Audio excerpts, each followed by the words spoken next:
Minyu stared at his computer screen, barely listening to the emergency broadcast.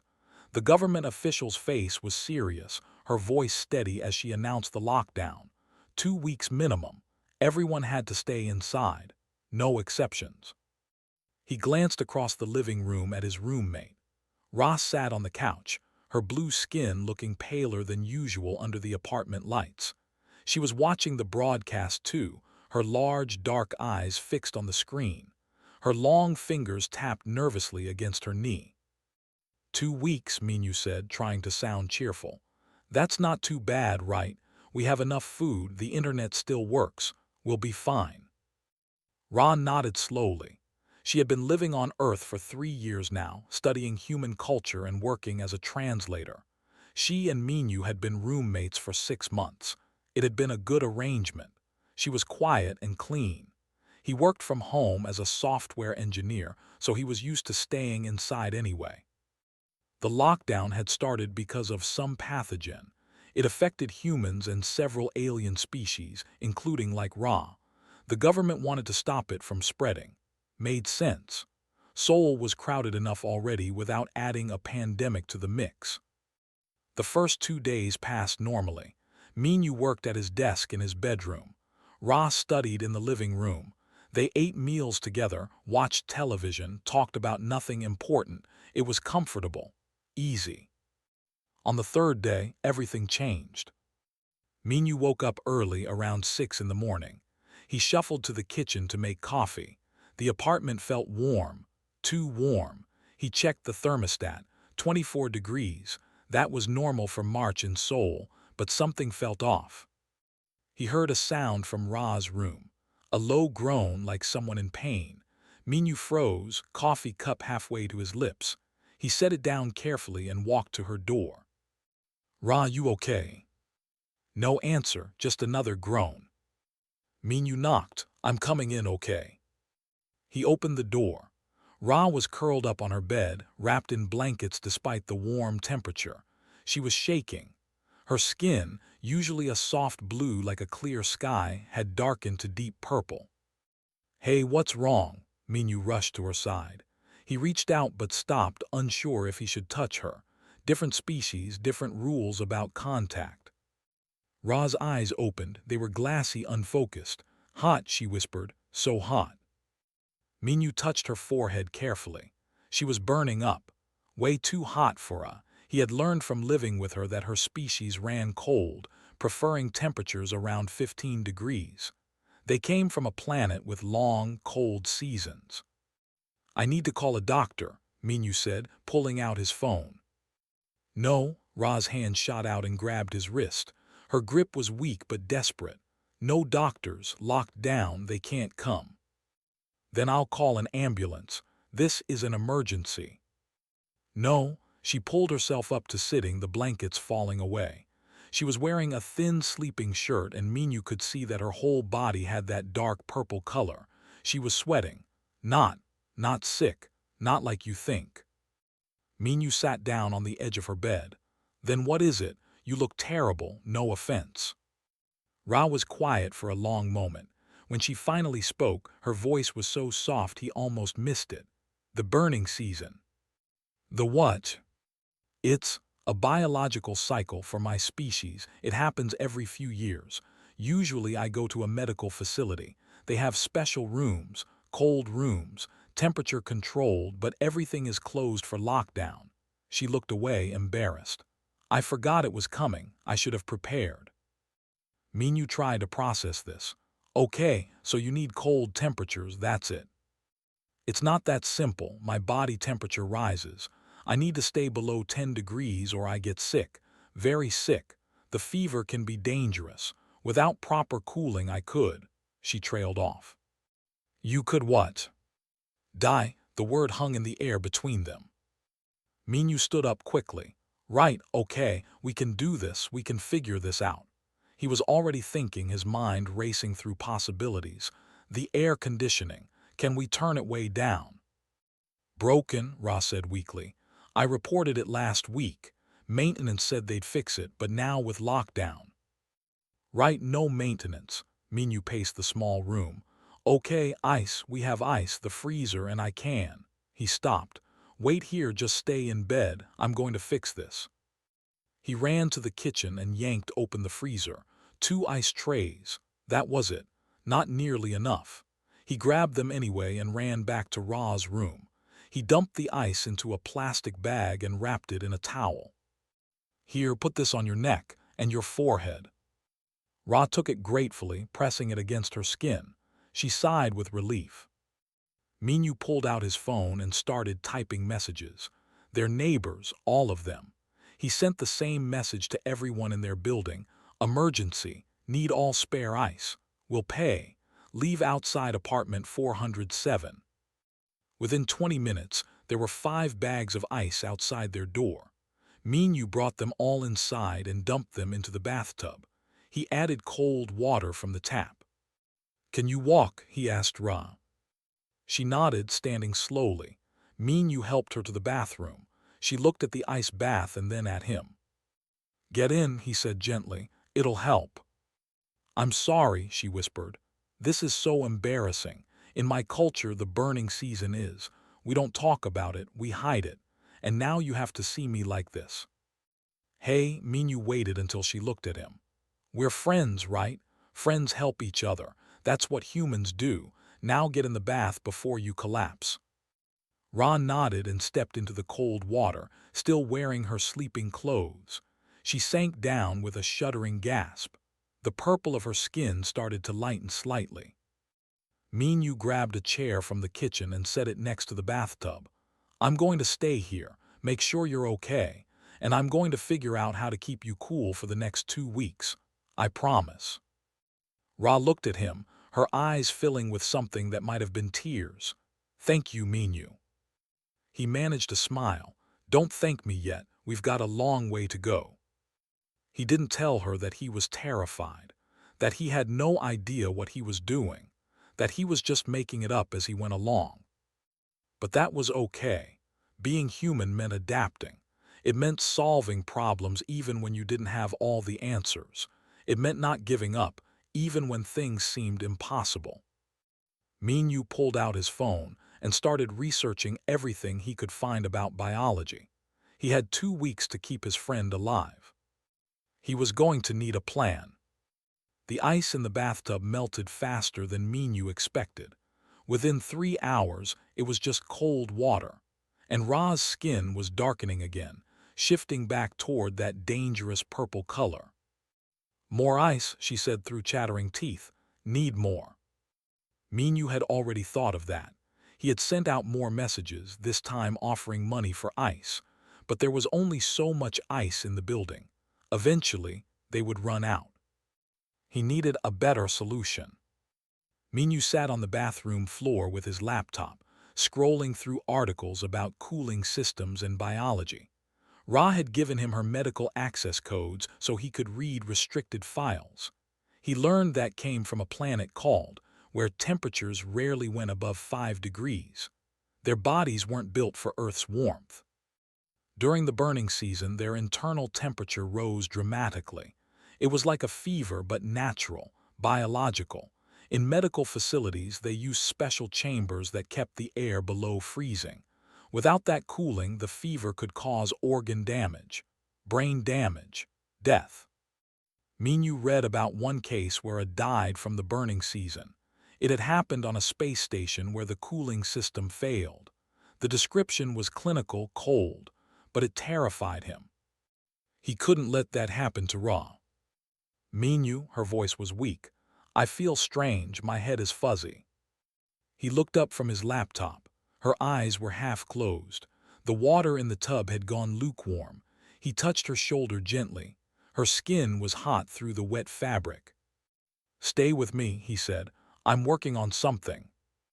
But she had already slumped forward, her head lolling, unconscious. No, no, no. Minyu grabbed her shoulders and pulled her back against the edge of the tub. He checked her pulse. Fast, too fast. Her breathing was shallow. Panic seized him for a moment. Then training kicked in.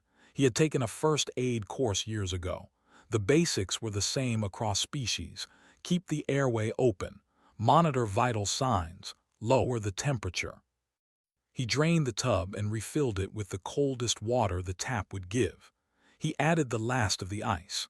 Then he grabbed towels from the closet and soaked them in cold water. He draped them over Ra's shoulders and head. She didn't wake up. Minyu grabbed his phone and called. She was a doctor at Seoul Central Hospital and one of his oldest friends. The call rang 4 times before she answered. Minyu, I'm really busy right now. The hospital is crazy with this lockdown. I know, I'm sorry, but I need help. My roommate is and she's going through something called the burning season. She's unconscious and I don't know what to do. There was silence on the other end. Then's voice came back, sharp and focused. Is she in water right now? Yes, ice bath, but she's still too hot. Okay, good, keep her in the cold water. I'm going to send you some instructions. Can you follow them exactly? Yes, anything. I'll call you back in 5 minutes. Don't move her. The call ended. Minyu stared at Ra's unconscious form. Her skin was so dark now it was almost black-purple. He touched her face gently. Come on, stay with me. His phone buzzed. A message from with a list of instructions. He read through them quickly.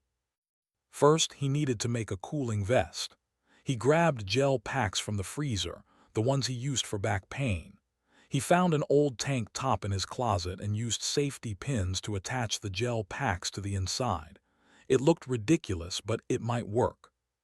He carefully lifted Ra out of the tub and dried her off quickly. Then he put the cooling vest on her over her wet shirt. She stirred slightly but didn't wake. He laid her on the bathroom floor on a bed of towels. Next, alcohol rubs. Had said rubbing alcohol evaporates quickly and creates a cooling effect. Minyu found a bottle under the sink and dampened a cloth with it. He rubbed it on Ra's arms, legs, neck, anywhere skin was exposed. She gasped, her eyes fluttering open. Cold, very cold. Good, that's good. Relief flooded through Minyu. How do you feel? Less, fuzzy, still hot, but better. She tried to sit up. No, stay down, rest. Minyu checked her skin. It was lightening, shifting back toward purple-blue. The cooling is working. His phone rang. Is she conscious? Asked immediately. Yes, just woke up. That's a good sign. Listen, I did some research, need evaporative cooling.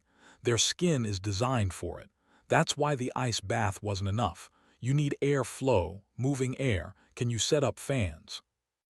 Minyu looked around the small bathroom.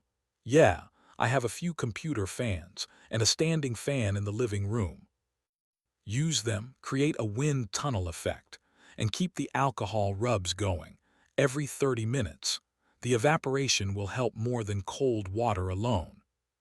What about food, water? Need hydration during the burning season. Their bodies lose a lot of fluids, make sure she drinks. As for food, she probably won't have much appetite, but light meals are good. Fruits, vegetables, nothing heavy. Minyu took notes on his phone. How long does this last? For usually 7 to 10 days, but every individual is different. She needs to stay cool the entire time. If her fever spikes again, it could be serious. Okay, I can do this. Minyu's voice softened. You're doing great. Most people would panic. You're actually helping her. That's huge. After the call ended, Minyu got to work. He brought every fan in the apartment to the bathroom. He positioned them in a circle around Ra, creating a constant breeze. He hung wet towels from the shower curtain rod. As the fans blew across them, they created even more cooling. He made a schedule on his phone. Every 30 minutes, alcohol rubs. Every hour, check temperature. Every 2 hours, replace the gel packs in the cooling vest. Ra watched him work. Why are you doing this? She asked quietly. Minyu paused. What do you mean? In my culture, during the burning season, we are isolated, hidden away. It's shameful, a loss of control. You should be disgusted by me. But I'm not. Minyu sat down next to her. Look, humans have plenty of biological stuff that's embarrassing. We sweat.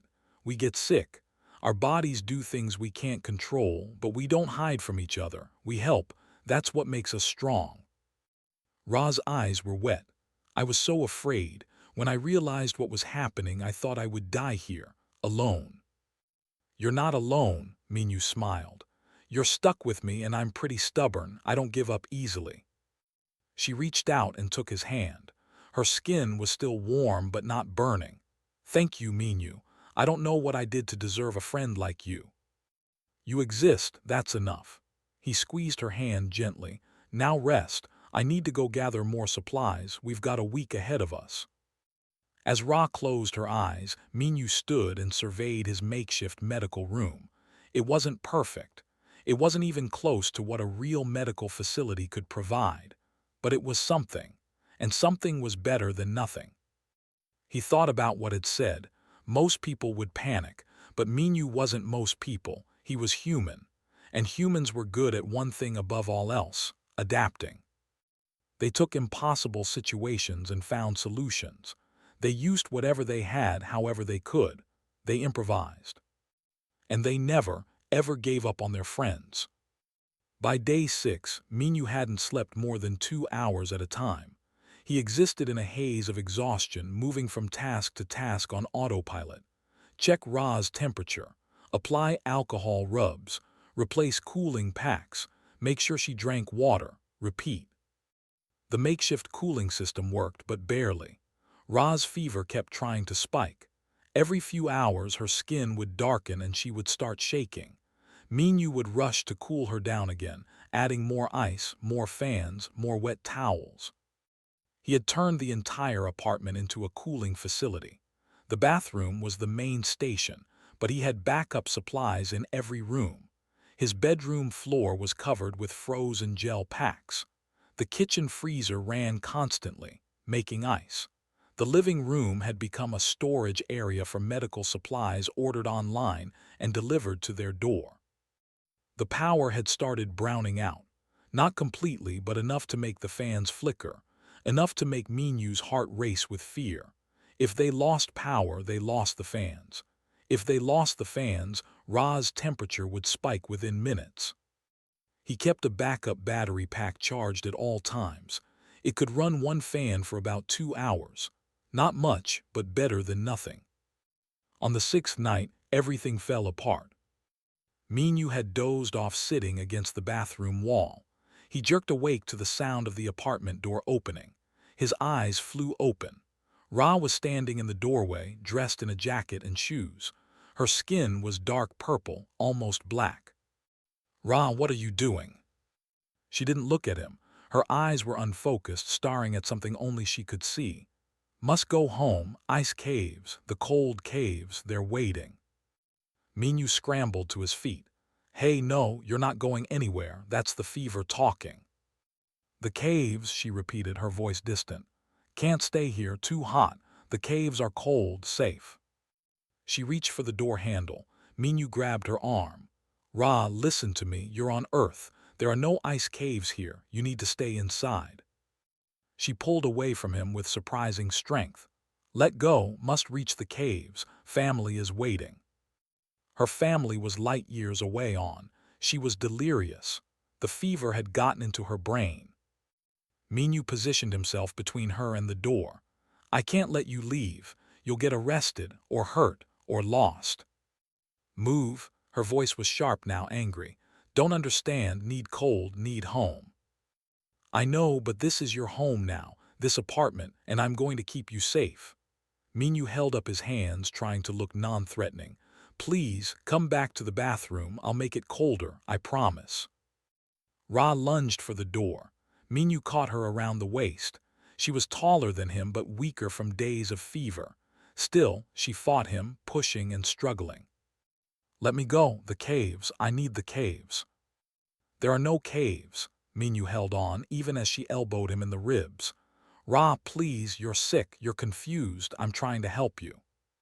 She stopped struggling suddenly. For a moment, Minyu thought she had listened. Then her legs gave out. She collapsed, and he barely managed to catch her before she hit the floor. He dragged her back to the bathroom and laid her on the towels. Her skin was burning hot. hotter than he had ever felt it. He grabbed his thermometer, the one had told him to buy, special for 42 degrees. The thermometer beeped a warning, critical temperature. Minyu's hands shook as he dumped ice into the bathtub. He added cold water. He pulled off Ra's jacket and shoes and lifted her into the water, clothes and all. She didn't react. Her eyes were closed. Her breathing was shallow and fast. "Come on," Minyu whispered, pressing ice packs against her neck and forehead. "Come on, don't do this. Stay with me." He grabbed his phone and called. It was 3 in the morning, but she answered on the second ring. "Minyu." "Her temperature is at 42. She's unconscious. She tried to leave. She was delirious. I don't know what to do." The words tumbled out in a rush. "Okay, breathe. Is she in cold water?" "Yes, ice bath, but it's not working fast enough." "Listen carefully. You need to make an IV drip. Can you do that?" "An IV? I'm not a doctor." "You don't have a choice. Without fluids going directly into her system, she could go into shock." His voice was calm, steady. "I'm going to walk you through it. Do you have a clean plastic bag?" "Yes." "Filtered water?" "Yes." "Salt and sugar?" "I think so." "Good. Here's what you're going to do." For the next 30 minutes, guided him through creating a makeshift IV drip. Mix water with the right amount of salt and sugar to create a saline solution. Find a way to puncture the bag so liquid could drip out slowly. Use clean tubing from the medical supplies he had ordered. Sterilize everything with boiling water. The hardest part was finding a vein. Ra's veins were different from human veins, darker blue and deeper under the skin. It took Minyu 5 tries before he got it right. His hands were shaking so badly he could barely hold the needle. But finally the IV was in. Clear liquid dripped slowly into Ra's arm. "Good job," said through the phone. "Now you wait, keep her cool, keep the fluids going. And Minyu, talk to her.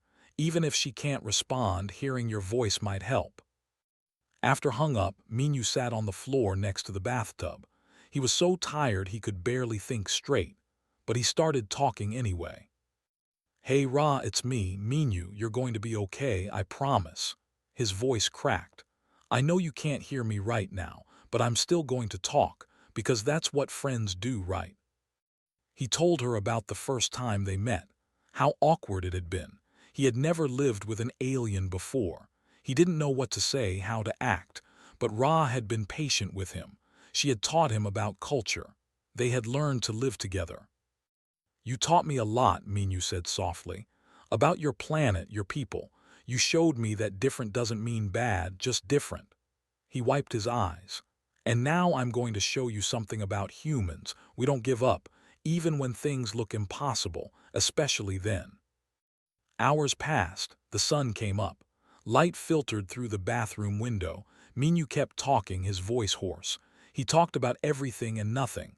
Old memories, stupid jokes, whatever came to mind. And slowly, gradually, Ra's temperature started to drop. 41 degrees, 40, 39. Her eyes fluttered open around noon. She looked at Minyu, confused. "What happened?" "You got really sick," Minyu said. Relief made him dizzy. "But you're okay now. You're going to be okay." Ra looked at the IV in her arm, the ice bath, the fans, the elaborate cooling system that Minyu had built around her. "You did all this?" "Yeah, well helped, but mostly me," he smiled weakly. "I told you I don't give up." "Minyu," her voice was thick with emotion. "I thought I was going to die, I remember. I was so hot and confused, I thought I was back home, on. The fever made you delirious, but you're through the worst of it now. Said the fever usually breaks on day 6 or 7. We made it." Ra reached out and took his hand. "You saved my life." "We're not done yet," Minyu said. "But yeah, we made it through the crisis point." He didn't tell her how scared he had been, how close she had come to dying, how many times he had wanted to give up but didn't. Instead, he just held her hand and let himself relax for the first time in days. They weren't out of danger yet, but they had survived the worst, and that meant something. The next 3 days were different, calmer. Ra's fever stayed down, hovering around 38 degrees, still high but manageable. She could stay awake for longer periods. She could talk without confusion. She could eat small meals. Minyu finally allowed himself to sleep for more than 2 hours at a time. He set alarms on his phone to check on her, but the constant panic had faded. They had established a routine. Every morning, Ra would move from the bathtub to the living room, where Minyu had set up a cooling station with fans and ice packs. She would rest on the couch while he worked at his desk. They would talk. "Can I ask you something?" Minyu said on day 8. He was sitting on the floor next to the couch, eating rice and vegetables. Ra had a small bowl of fruit that she picked at slowly. "Of course. Why is the burning season such a secret in your culture? I mean, it's just biology, right? Nothing to be ashamed of." Ra was quiet for a long moment. She stared at the ceiling fan spinning above them. We value control above everything else. Logic, reason, order. The burning season is the opposite of those things. It makes us irrational, emotional, weak. You're not weak. By standards, I am, right now. This is when we are most vulnerable, most animal, least civilized. She turned her head to look at him. We have been taught since childhood that this part of our biology is something to hide, to be handled in private by medical professionals. No one should see us like this, especially not outsiders. But I'm not an outsider, I'm your friend. I know that now, but before this I was so afraid. I thought you would be disgusted or scared. I thought you would see me as primitive. Minyu set down his bowl. "Want to know something? Humans used to be like that too. We had all these things about our bodies that we thought were shameful, natural stuff, biological stuff. We hid it, pretended it didn't exist, made people feel bad for being human. What changed? We realized it was stupid," Minyu laughed. "I mean, everyone has a body, everyone gets sick sometimes. Everyone has biological needs they can't control. Hiding it just made people suffer alone. So we started talking about it, accepting it, helping each other through it." Ra absorbed this, and no one thinks it's shameful anymore. Some people still do. Old habits are hard to break, but mostly we've moved past it. We figured out that vulnerability isn't weakness. It's just part of being alive. "Part of being alive," Ra repeated softly. "I like that." Minyu grabbed his laptop and opened a document. "I've been keeping notes about everything I did to help you. The cooling systems, the IV drip, the temperature management. I was thinking, maybe this could help others if they get stuck in a situation like this." Ra sat up slowly, careful not to disturb the ice packs. "You want to share this?" "Why not? I mean, I'm not a doctor, but this worked. And if there's another lockdown or emergency, other people might need it. Other humans taking care of friends. It seems wrong to keep it secret. The government won't like it. They don't want this information public." Maybe it's time they reconsidered. Minyu met her eyes. "You almost died because of secrecy, because there were no resources available, because your people decided this should be hidden away. How many others have suffered because of that?" Ra looked away. "I don't know." "I think you do." She was quiet for a long time, then she nodded. "When I was young, I had a teacher. She went through the burning season, but she was too embarrassed to go to a medical facility. She tried to handle it alone. She died." "I'm sorry." "I was 8 years old. They told us she died of natural causes, but I heard the adults talking. They said it was the burning season. They said it was shameful that she let it happen, that she should have been more prepared." Ra's voice shook. "I was terrified from that moment on, terrified that it would happen to me, that I would die alone and people would say I deserved it." Minyu moved to sit on the couch next to her. "You didn't die, and you weren't alone, and anyone who says you should be ashamed can answer to me." Ra smiled, a real smile. "You're very protective." "That's what humans do. We protect our people." "Am I your people?" "Of course you are. You're my friend, that makes you family, and family takes care of each other. Ra leaned her head against his shoulder. Her skin was still cooler than human skin, even with the fever. You know, before I came to Earth, I thought humans were simple, emotional, unsophisticated. The scholars said your species was too young, too impulsive, not logical enough. They weren't totally wrong. We are emotional and impulsive. But that's not a bad thing, I see that now. Your emotions make you compassionate. Your impulsiveness makes you brave. You don't overthink everything until you're paralyzed. You just act, you help, you care. She closed her eyes. The galaxy could learn a lot from humanity. Or maybe, Minyu said carefully, different species have different strengths, are logical and organized. Humans are adaptable and emotional. Neither is better, just different. Maybe, but right now, I'm very grateful for human adaptability. They sat in comfortable silence for a while. The fans hummed. The ice in the cooler slowly melted. Outside, the city was quiet. The lockdown continued. But inside the apartment, things felt peaceful. On day 9, a message came through on the apartment's communication system. It was from the embassy. The message was formal, cold. They had been informed that a citizen was experiencing the burning season in the presence of a human. This was unacceptable. They were arranging immediate transfer to a medical facility, lockdown or not. Ra read the message 3 times, then she looked at Minyu. They want to take me away. What do you want? I want to stay here with you until this is over, she hesitated. But they're the embassy, they have authority over citizens. Do you want to go? No. Then don't. Minyu pulled up the embassy's contact information. Let's tell them that. They won't listen to me. Then we'll make them listen. Ra stared at him. You're serious. Completely, this is your choice, your body, your life, not theirs. Minyu started typing a response. Besides, we've come this far. I'm not letting some bureaucrats undo all our hard work. Minyu, Ra's voice was shaky. If I refuse them, there will be consequences for me, maybe for you too. I can handle consequences. He looked up from the screen. Can you? Ra thought about her teacher, about dying alone, about shame and secrecy, about Minyu staying awake for days to save her life, about friendship that crossed species lines. Yes, she said finally, I can handle consequences. Together they composed a message.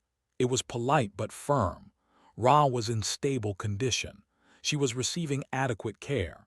She chose to remain where she was until the burning season passed naturally. She thanked the embassy for their concern but declined their assistance. Before they sent it, Ra added one more line.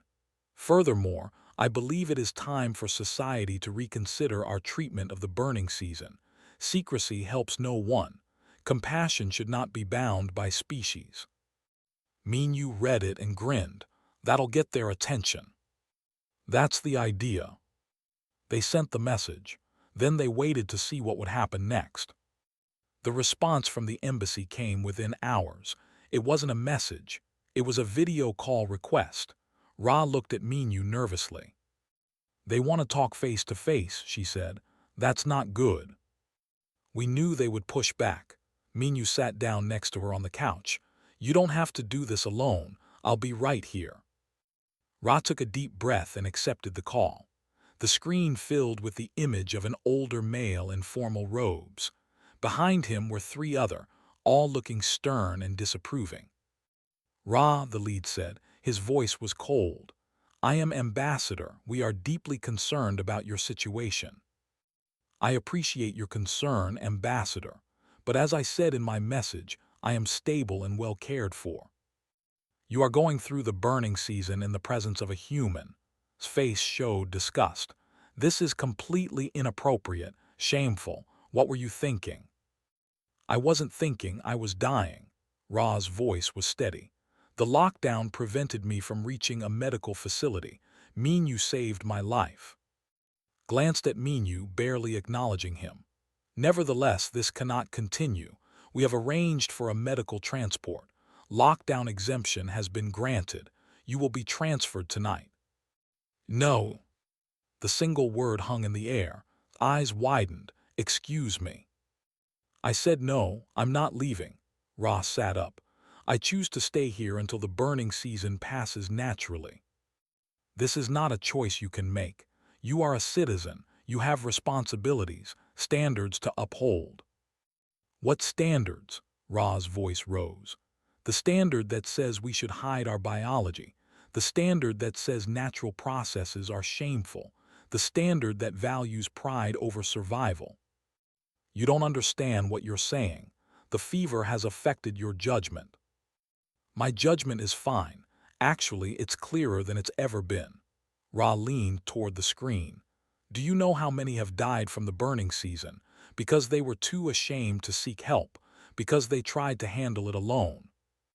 His face remained impassive. "That information is not relevant to this discussion."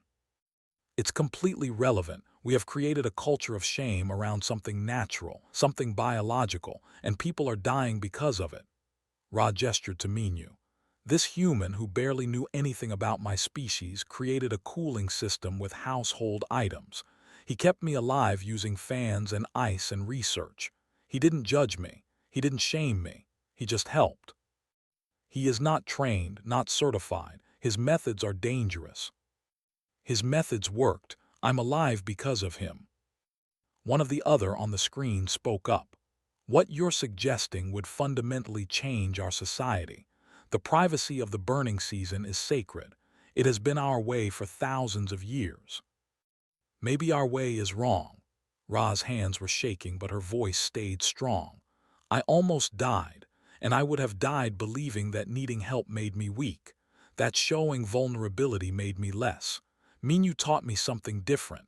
He taught me that accepting help is brave, that being alive is more important than being perfect." His expression darkened.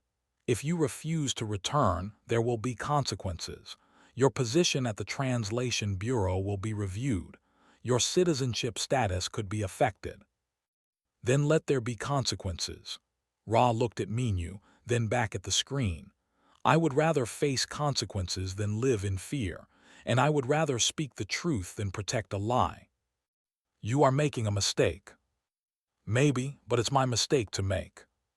Stared at her for a long moment, then he cut the call. The screen went black. Ra slumped back against the couch. "Well, that happened." Minyu put a hand on her shoulder. "You were amazing." "I just ruined my life." "Or you just started changing things." Minyu pulled up his laptop. "Your speech gave me an idea. What if we made this public? Not just the medical information, but your story, what you went through, what you learned." "Make it public." "Minyu, the government will never allow that." "The government doesn't control Earth's internet." Minyu was already typing. "Look, I'm going to write up everything. The medical protocols, the cooling systems, how to help through the burning season with limited resources, and you can add your perspective about the culture, the shame, why this needs to change." Ra watched him type. "You really think this could make a difference?" "I think silence never helps anyone, and I think other people deserve to know that there's another way." They worked together for the rest of the day. Minyu documented every technique he had used, every makeshift solution. He included photos of the cooling setup, detailed instructions, temperature charts, everything. Ra wrote about her experience from a perspective, about the fear, the shame, the relief of being helped instead of hidden. By the end of day 10, Ra's fever had broken completely. Her skin had returned to its normal pale blue. She was tired but recovering. The burning season was over. They posted the document online, not just on one site but on several, medical forums, academic networks, social platforms. They titled it simply, "How a Human Saved a Life, a Case Study in Cross-Species Care and Cultural Change." The response was immediate and overwhelming. Within hours, thousands of people had read it, doctors, scientists, other humans who had alien roommates or friends. The comments poured in. A medical student wrote, Thank you for sharing this. I've been terrified of my own biology for years. Seeing that someone survived with help from a friend gives me hope." A human doctor commented, "These improvised cooling techniques are brilliant. We should be including this in standard cross-species medical training." Another anonymous said, "I lost my sister to the burning season because she was too ashamed to get help. I wish she had seen this. I wish she had known it was okay to ask." But there were negative responses too. Some accused Ra of betraying her culture, of being a disgrace. The embassy issued an official statement condemning the document as irresponsible and culturally insensitive. Ra read the criticisms carefully. Then she wrote a follow-up post. "To my fellow who are angry with me, I understand. I was raised with the same teachings. I believed the same things, but I almost died because of those teachings. And I survived because one human refused to accept that shame was more important than life. I will not apologize for choosing to live. And I will not apologize for trying to help others do the same. Our culture has many beautiful things. But this part, this secret, this shame, it has to change. For all of us." The post went viral, not just among but across multiple species. It sparked debates, discussions, arguments, but most importantly, it sparked change. A week after the lockdown ended, Ra received a message from a medical organization. They wanted to work with her and Minu to develop better emergency protocols for the burning season. They wanted to create accessible resources. They wanted to train doctors in improvised cooling techniques. "They're listening," Ra said, staring at the message in disbelief. "They're actually listening." Minu grinned. "Told you, silence never helps anyone." 6 months later, Ra sat in her apartment, typing on her laptop. She had kept her job at the Translation Bureau despite the embassy's threats. She had become an advocate for medical transparency and cultural reform, and she had written a book about her experience. The title was simple: "What Humanity Taught Me About Being Alive." Minu walked into the room with 2 cups of tea. The apartment's air conditioning had been fixed weeks ago, but they still kept it cool, comfortable for both of them. "How's the book coming?" he asked. "Good, I'm almost done." Ra took the tea gratefully. "There's something I want to add to the epilogue. Is that okay?" "It's your book. Add whatever you want." Ra turned back to her screen and typed. "In all the galaxy, with all our advanced species and technology, I have learned that humanity's greatest strength is not their ability to survive. It is their refusal to let others suffer alone. They see someone in need and they help. They don't judge. They don't shame. They just act, with compassion, with creativity, with stubborn determination. The universe would be better if every species learned this lesson from humanity. I know I am better for having learned it." She looked up at Minu. "What do you think?" Minu read it and smiled. "I think it's perfect." Outside the window, Seoul hummed with life. Humans and aliens moved through the streets together, different species, different cultures, different biologies, but learning to understand each other, learning to help each other, learning that differences didn't have to divide them. It wasn't perfect. There were still problems, still prejudices, still misunderstandings, but it was progress, and progress, Ra had learned, was what mattered most. She had come to Earth to study humans, to understand them. She had expected to learn about their technology, their history, their languages. Instead, she had learned something far more valuable. She had learned what it meant to be truly alive, to be vulnerable, to be helped, to be accepted. And she had learned that sometimes the most advanced thing a person could do was simply care. Ra saved her document and closed her laptop. She looked at Minu, her friend, her savior, her family. "Thank you," she said quietly, "for everything." Minu raised his teacup. "Any time, that's what family does." They clinked cups together and drank, comfortable in the silence. Two beings from different worlds, brought together by chance and circumstance. Bound by something far stronger than either of them had expected. Bound by friendship, by trust, by the simple act of choosing to care. And that, Ra thought, was the most human thing of all.